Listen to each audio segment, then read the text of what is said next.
పూర్తిగా ముట్టినట్టేనా? ముట్టిందమ్మా. ఉండండి, రసీదు ఇస్తాను. సుబ్బయ్య గారు, నాకు రసీదులతో పని లేదండి. శంకర శాస్త్రి గారి బాకీ పూర్తిగా తీరిపోయిందని మీరొక్క మాట అంటే చాలు. అదే మాటమ్మా. చూడండి, ముందు ముందు శాస్త్రి గారు ఎప్పుడు ఎంత డబ్బడిగినా ఇస్తూ ఉండండి. ఆ బాకీ నేను తీరుస్తాను. అలాగేనమ్మా. వస్తానండి.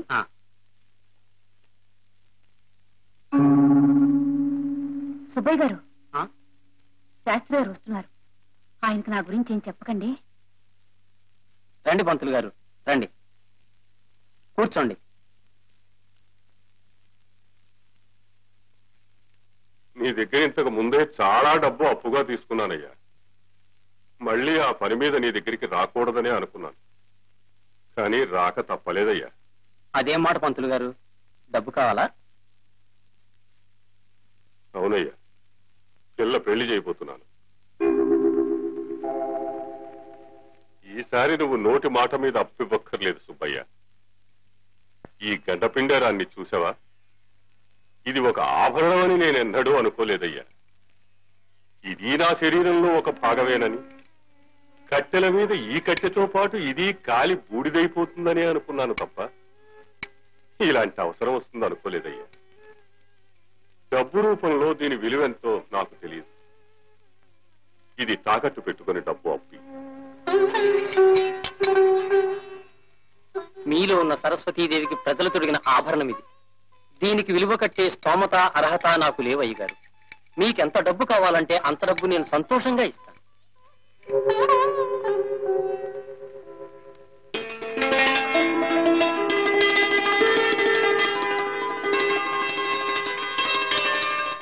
ఎంత రాశారా? ఉదయనుడు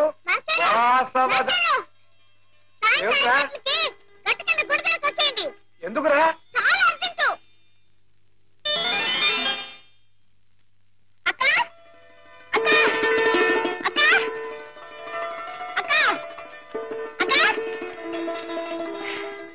5 గంటలకి గట్టి కింద గుడి దగ్గరకు వచ్చాయి. ఎందుకు అర్జెంటు?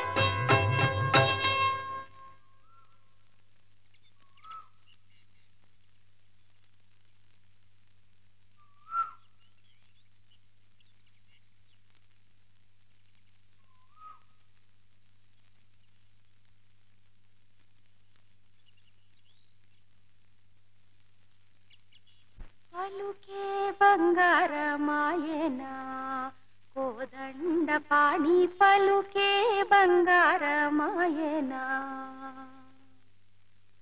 పలుకే బంగారమాయే పిలచీన పలుకవేమి, కలలో నీ నామస్మరణ మరవా చక్కని సామి, పలుకే బంగారమాయనా.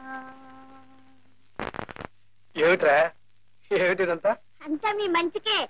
నన్ను చెప్పుకోండి.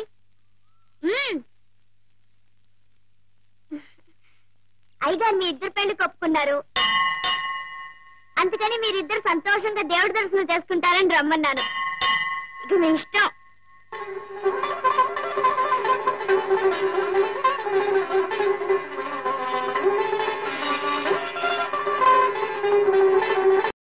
గుమ్మం దగ్గరకు వచ్చిన లక్ష్మి చేజారిపోయిందని బాధపడ్డాను బాబు గారు.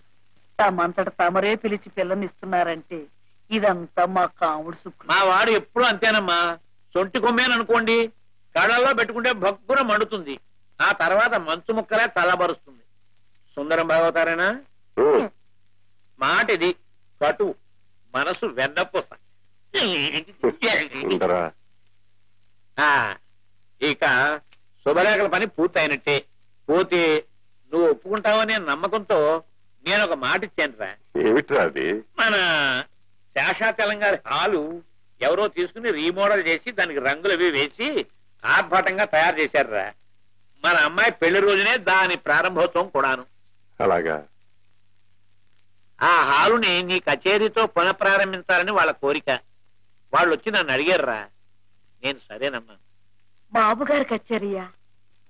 ఒక్కసారి కూడా వినకుండానే పోతాననుకున్నాను. ఇన్నేళ్లకి నా కోరిక తీరబోతోందన్నమాట. అది వాడి అంగీకారం మీద ఆధారపడి ఉంటుందమ్మా. ఏరా ఏమంటావు?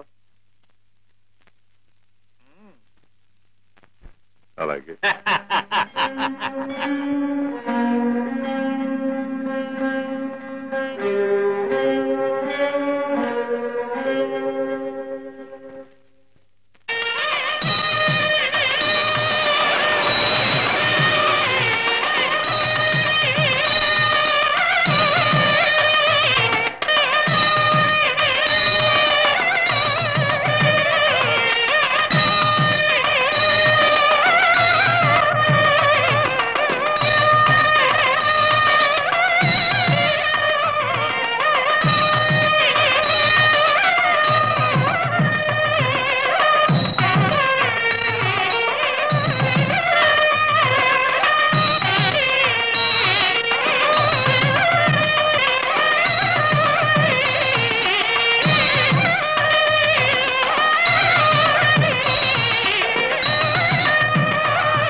పెద్దలందరికీ నమస్కారాలు.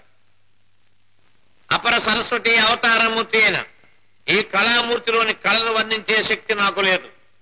అయినా ఈయన సహచరునిగా ఈ వ్యక్తి యొక్క వ్యక్తిత్వాన్ని గురించి 2 మాటలు మీకు నేను విన్నవించుకుంటాను. గతంలో శాస్త్రి గారి గానం వినడానికి ఆబాల గోపాలం సహజాలు ఆడిపోయేవారు, విని పులకించిపోయేవారు. ఆయన మహారాజా టీవీతో దర్జాగా బ్రతకడం నాకింకా గుర్తు. ఆ వైభవం, ఆ వెలుగు నాకింకా కళ్ళ కట్టినట్టు కనపడుతోంది. కానీ కాలక్రమేణా సంగీతంలో అనేక మార్పులు వచ్చాయి. ఉదాహరణకి వాటైనా కాటైనా, కరిచైనా కొరికైనా అనే సాహిత్యము, మలేరియా వ్యాధిగ్రస్తుని వణుకు లాంటి సంగీతము తయారయ్యాయి. అనేక శబ్దాలు, కూతలు, కేకలు, అరుపులు, నిట్టూర్పులు సంగీతంలో చోటు చేసుకున్నాయి. ఈ స్థితిలో తన గానానికి ఆదరణ లేని దశలో శ్రీ శాస్త్రి గారు తన ఇంటి 4 గోడల మధ్య అదే సభా వేదిక అనుకుని క్రిమికీటకాదులే రసికత గల శ్రోతలు అనుకుని తన సంగీత సాధనని కొనసాగిస్తూ వచ్చారు. తన సర్వస్వము అయిన సాంప్రదాయ సంగీతానికి ఈ రోజు ఇంత ఆదరణ లభించడంతో ఈ బ్రహ్మఋషి మొహంలో కొత్త తేజస్సు కనబడుతోంది. 10 కాలాల పాటు శ్రీ శాస్త్రి గారు తన గానామృతాన్ని మనకు విందు చేసే శక్తిని భగవంతుడు వారికి ప్రసాదించాలని నేను ప్రార్థిస్తూ ఉన్నాను. సెలవు.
పురుషస్యేంద్రియాయుష్యేంద్రియే ప్రతిష్ఠ